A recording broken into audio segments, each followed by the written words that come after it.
Hey y'all, welcome back to my channel. So in this video we have a special guest. My first time ever doing this, so bear with me. Hopefully y'all enjoy this video. Make sure y'all like, comment, and I might do a part 2 or something similar to this. Getting into the video, so introduce yourself for the people that don't know who you are. Hello, I'm Vladimir, or Vladdy, owner of the virtual brand Vladdy, primarily selling male hair, cosmetics, and accessories. I think this is the freebie I gave you. It says, what made you actually boot up Blender and start making male hairs instead of just shopping like everyone else? Well, I come from IMVU, so I was already like in that virtual creating space. So when I moved to Second Life, it just felt like the natural thing to do. At first, I didn't want to like create on Second Life. I wanted to get on there and just engaging. But then a lot of people were messaging me at the time to like, oh, yo, I remember you from IMVU. Can you bring your stuff over? And after you get so many of those messages, you finally cave in. And I remember I released 2 hairs and they did pretty well. And then after that, it just became like a thing. So if I was never like creating on IMVU, I probably wouldn't be creating on Second Life. I think that's how it was for me too.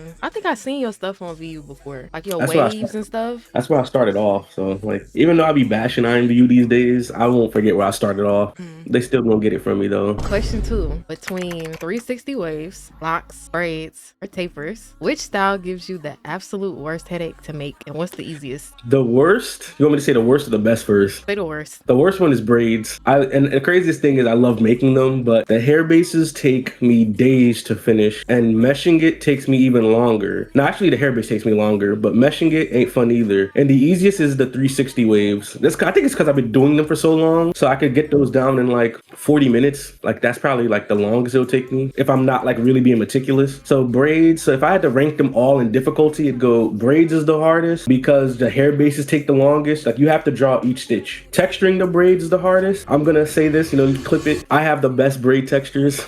Texturing them is hard because it's really hard to get that like shine and streak in 3D worlds. Next would be dreadlocks, because dreadlock hair bases are easier, whereas meshing them gets annoying. Then third would go like the taper, the curls. Those are easy to me. And then last would be like the waves hair bases. I can knock those out in like 30-40 minutes. But I do have fun making. The most fun is the braids though, especially like when you get to the point where it's like it looks exactly how you envisioned it. Like if I open up my tablet, I could probably show you some incomplete braids just because they were taking so long and I just want to move on to something else. I don't get hand cramps anymore, but I used to get them really bad. Why you don't get them no more? Because you know what you're doing now?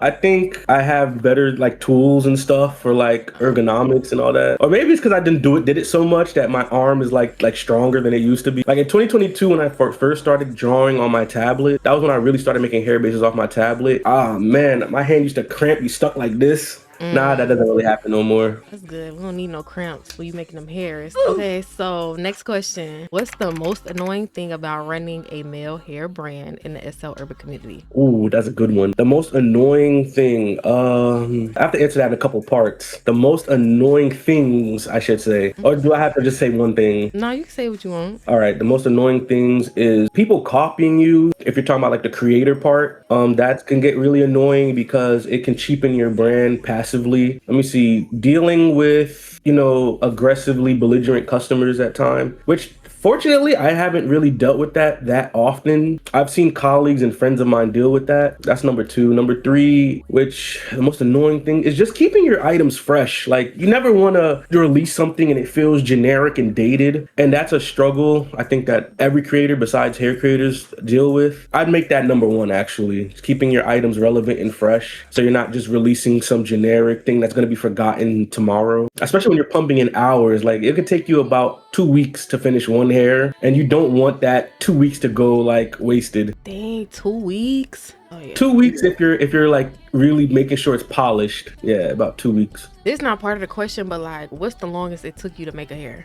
Man, I had a hair that I released, I think in 2024, that was like, it grows. So like it starts off like short and it like grows over time. That took me at least 3 weeks or maybe a month, because at one point I reached far down in development and I found out my script was like broken in parts. So I had to kind of re-script it. the ground up. So that took me almost a month. But that was like a complicated mess.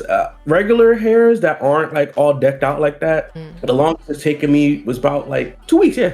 Because then you have to like make the hair base. The hair base is really what takes long. Let's say you didn't have to make the hair base. It could take me like 3 days to make the hair. The meshing part is a little faster than the hair base part.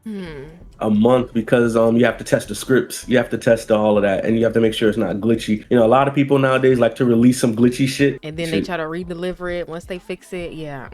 Or they don't redeliver it at all. Like sometimes they just they're like, fuck you. That's crazy. Okay, last question for this section. How do you feel? I mean, you kind of low-key answered this. How do you deal with copy botters? Any tips for creators? Oh, I didn't answer that. Tips for creators. Well, this is a forever going question on how to deal with copy botters. This might be the longest answer. I'm gonna try to like keep it compressed. I don't know if you have like a time limit or anything.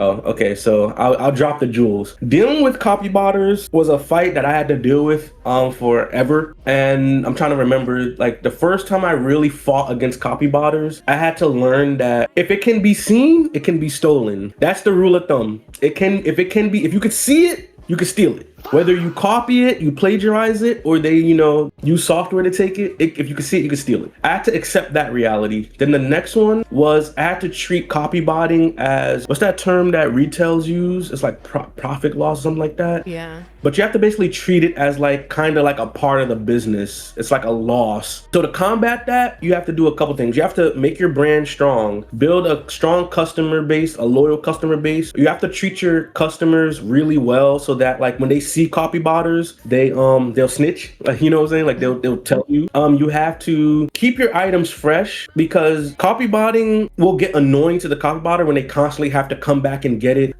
Be aware of things. Make sure your scripts are on points. I have many scripts that fight copy botting as best as they can without interrupting like the core users. So, use your anti-resers. I'm big on anti-resers. That helps. Use your HUDs. Like it's hard to copy bot a HUD. So like when people release items, I notice like a lot of clothing creators won't make a HUD. They'll just release the colors. That also makes it easier to copy bot too. They can't if I recall correctly, I don't know if it's impossible, but it might be difficult to copy bot a script. So script copy botting is harder. So if you have your textures in a script in your HUD, it makes it harder. Your goal is really just to make it as hard to copy bot as possible. But at the end of the day, I think modern day Second Life copy botting is just straight up like lazy people doing it. Whereas piracy, it was just copy botting. Piracy was more because like things were unfair, inaccessible. Whereas now I just think that people like just don't want to pay. So that's the best way to deal with copy botters. Just make your brand strong, build a consumer base that trusts you, and they'll report copy botters. Like a lot of times people are messaging me saying, oh, this person has your stuff. This person's posting your stuff on this platform. And then file your DMCAs, get your LLCs in case things got to get litigious. That's it really. But I feel like as long as you're delivering quality products, copy botting won't be as prominent or problematic as it used to be. Also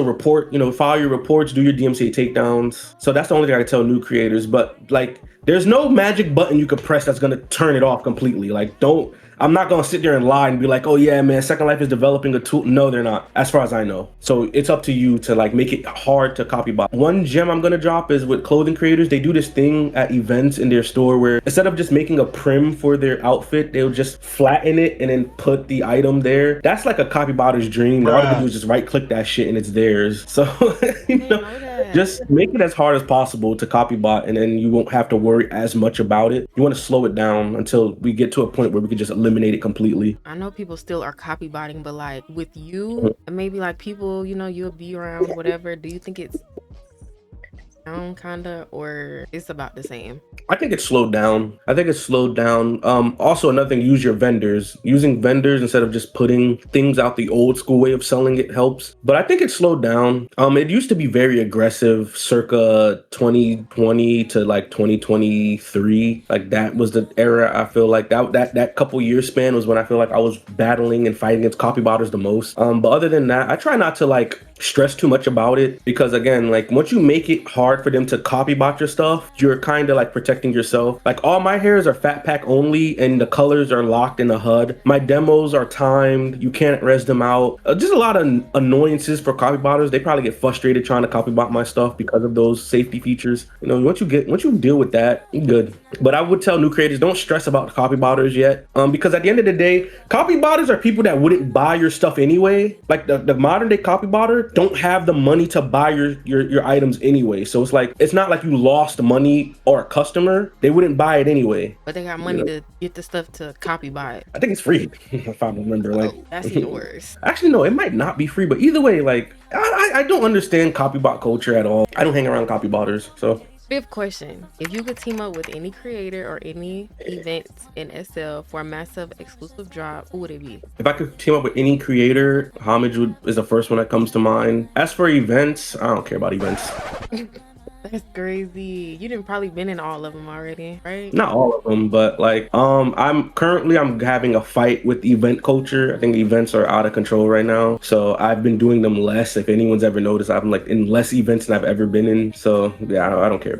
I'm not even gonna hold you. I might change my sentiments towards events in the future, but right now I'm not. I don't like the structure of events. So there's no event that I'm like, oh, I gotta be. No. When you first started, was it probably the opposite? Yeah, because when you're a beginner, events is where you can get the most foot traffic immediately without having to like grind for a customer base. Now, like once you really make your brand independent, you kind of become what an event wants. Not trying to sound like big-headed, but it's like when you're a beginner, events help you because they get the foot traffic. But when your main store has decent foot traffic, you kind of like look at events as like, events are cool, but like I don't want creators, especially newer ones, to get too dependent on them because you know, you never know what happens with this event. Let's say this event is making a bulk of your income and it's funding your store basically. You never know what happens. Let's say the event closed down or some politics happen. You fall out with a friend of the event owner or something, and now, you know what I'm saying? Like now you just got kicked out of the event that you were depending on, and that's just too much variable for me. So work on your main store. You want your main store to be about 70% of your income, and that's on the low end. Like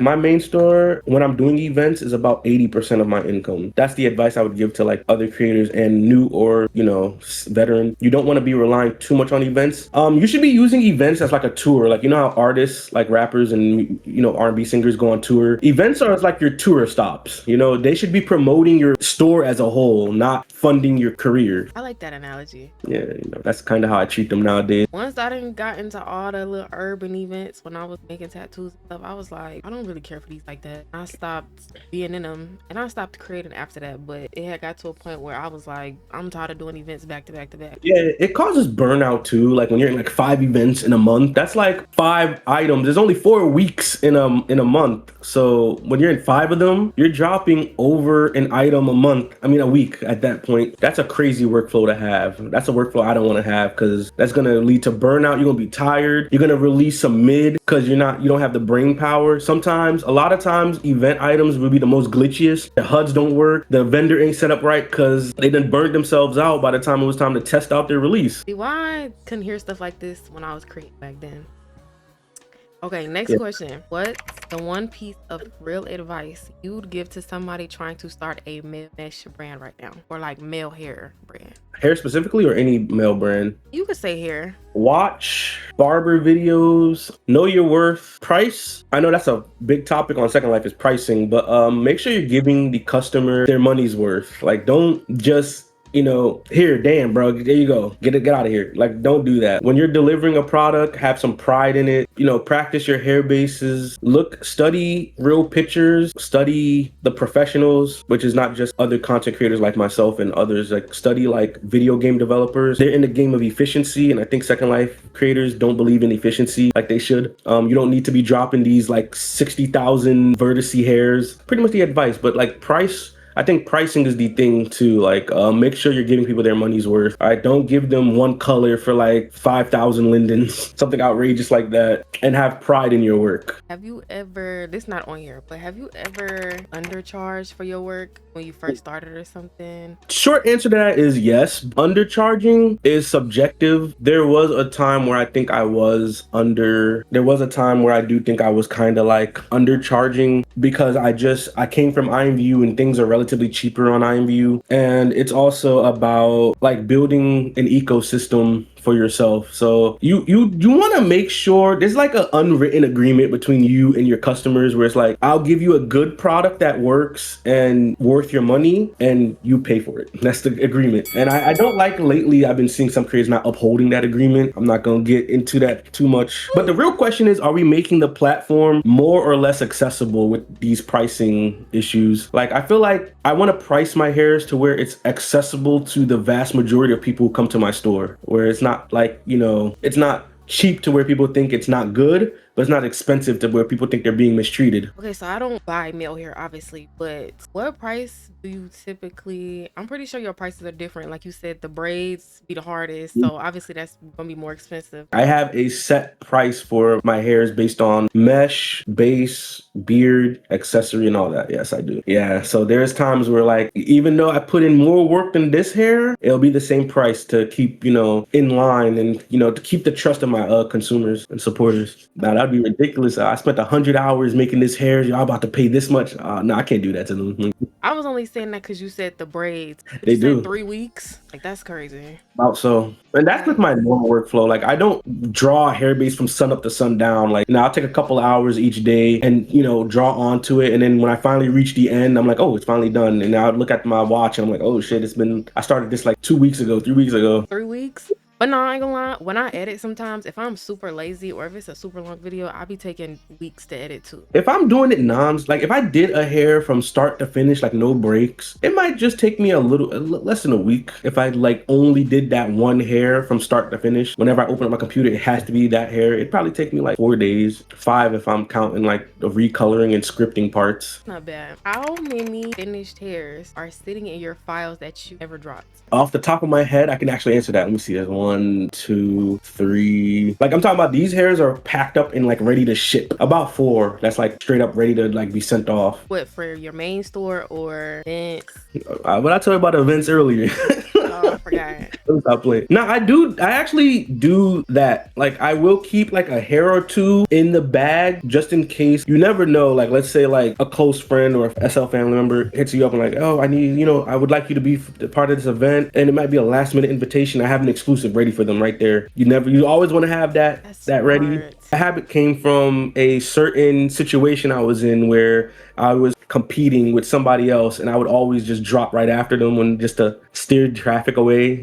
And I just kept that habit since. Okay, so this is the last question like that I got on here, but I'm probably gonna ask you something else. If SL got deleted tomorrow, what's one hair you made that you'd want everybody to remember you for? All of them. I would remember me for all of them. Each hair I've made, I've always treated them like its own special entity. Every hair has its own unique personality. And I know a lot of the shoppers that I see, they always have that one hair. Whatever year old it is, they like stick to it. I like seeing that. So I feel like each hair has its own regards. With that being said, if I had to pick one answer, it would be my Bonafide braids. They were like these Fulani braids I made, and I feel like that was never done on SL. That was like one of my favorite hairs to not only draw but like release, just because of the style. Some good questions. I'll answer anything else, you know. I feel like Second Life, there's not enough creators that were willing to like just drop a little bit of sauce. I'll do it sometimes on my live stream. The barrier of entry to SL creating it's not as bad as it used to be, but it's still pretty high. You said the what is still high? The barrier of entry. If I was a male hair creator, that obviously I am a male hair creator. I mean, like if I was like a new one and I just joined SL today, I wouldn't have no idea where to start.